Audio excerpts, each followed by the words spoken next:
မင်္ဂလာပါဒေါက်တာပိုင်ဆိုသူပါမေယိုအစစ်နာတဲ့အကြောင်းလေးပြောချင်တယ်ရှိုးတွေပါဇက်ဟလိုက်တယ်စကားပြောလိုက်တယ်ဆိုရင်ဒီမေယိုအစစ်ကနေ click မိတယ်တခါလေးပါဇက်ကြစ်ဟလို့မရအောင်ဟရင်နာတယ်ပါဇက်ဟလိုက်ရင်တဲ့မနေဘူးစောင်းသွားတယ်ဒီနေရာကြီးနာတယ်ပြီးသွားလို့ရှိရင်ဒီနေရာမှာမဟုတ်ခေါင်းတစ်ချမ်းလုံးထိုးကြိုက်တယ်ဒါဆိုရင်ကျွန်တော်တို့အောက်မေယိုမှာရှိတဲ့ဒီအစစ်တွေရောင်နာတွေနာတာတွေဖြစ်နေတတ်တယ်အဲ့တော့ကျွန်တော်တို့ကဘာကြောင့်ဒီလိုဖြစ်တာလဲဆိုရင်အများဆုံးကတော့စိတ်ဖိစီးမှုများတယ် stress တွေများတယ်ဆိုလို့ရှိရင်ခန္ဓာကိုယ်ကနေကြွက်သားတွေဒီမျိုးကြွက်သားတွေတောင့်နေတတ်တယ်တင်တယ်ကိုယ်တတိမထားလိုက်မိမယ်ကြာလာတဲ့အချိန်ကျရင်ဒီမျိုးစစ်တွေနာလာတယ်တချို့ညားပဲအိတ်တဲ့အချိန်မှာ processing လို့ခေါ်တဲ့ unchecked တဲ့အလေးချင်းရှိတဲ့လူတွေကြံများကြာလာလို့ရှိရင်လည်းဒီမျိုးစစ်တွေနာတယ်တချို့ကြတော့အစာမမာတွေကဏ္ဍကြိုက်တယ်တခုဆိုလို့ရှိရင်ပါဇက်နဲ့ကြိုက်တယ်ပုံမှန်မဟုတ်တဲ့ဟာရောနော်ပီကယ်ခဏဝါတယ်ကုန်းနေအမားကြိုက်အဲဆိုလည်းဒီမေယိုအစစ်တွေနားတယ်နောက်တစ်ခုကတော့သွားတွေပေါ့နော်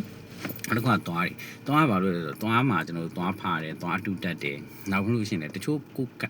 မူရင်းသွားကိုနိုင်ကဟိုမညီဘူးသွားတွေကထပ်နေတယ်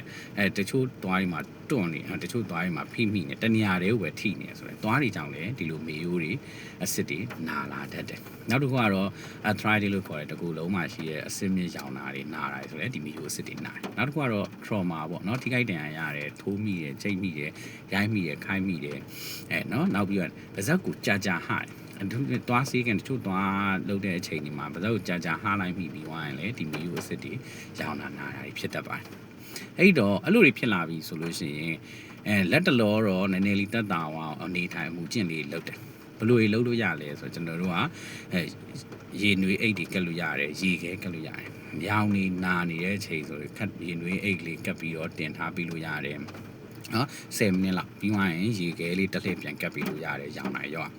ဒီနွေးတလဲရေခဲလေးတလဲကပ်ပြီးလို့ရတယ်။နောက်ပြီးအစာပျော့ပဲစားတယ်။သမင်းဟင်းအမာကြီးတွေမစားဘူး။အသားတွေငါအမာကြီးတွေမစားဘူး။ငါလောက်ခပ်ပျော့လောက်အစာပျော့တွေလည်းစားတယ်။နောက်ပြီးသမင်းစားလို့ရှိရင်လည်းဇွန်းနဲ့ပဲစားတယ်။ဇွန်းခင်းဇွန်းအရှည်အသေးနဲ့ပဲစားတယ်။လက်နဲ့မစားဘူး။သမင်းလုတ်ကြီးမစားဘူး။အယိုးတွေမကိုက်ဘူးပေါ့နော်။နောက်တစ်ခုပြောရဲကွန်းစားတဲ့ဟာတွေပီကယ်ဝါတဲ့ဟာတွေပုံမှန်မဟုတ်တဲ့ habit တွေရှောင်မယ်။ဟုတ်bienပါဇက်ကိုလက်နှလုံးထက်ပိုမဟာဘူး။ဟာရင်တန်းရင်လက်နဲ့ထိန်းတန်းမယ်။နော်အဲ့ဒါဆိုလို့ရှိရင်တော့ဒီဟာလေးတွေကနည်းနည်းသက်သာတယ်တချို့သွားထဲမှာလုံးစရာရှိရဟာတွေသွားဖာမဲ့ဟာတွေသွားမဝါနိုင်တဲ့ဟာတွေတစ်ဖက်တည်းနဲ့သွားဝါနေတဲ့ဟာတွေ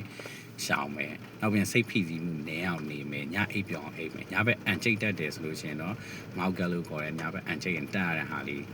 ရှိတယ်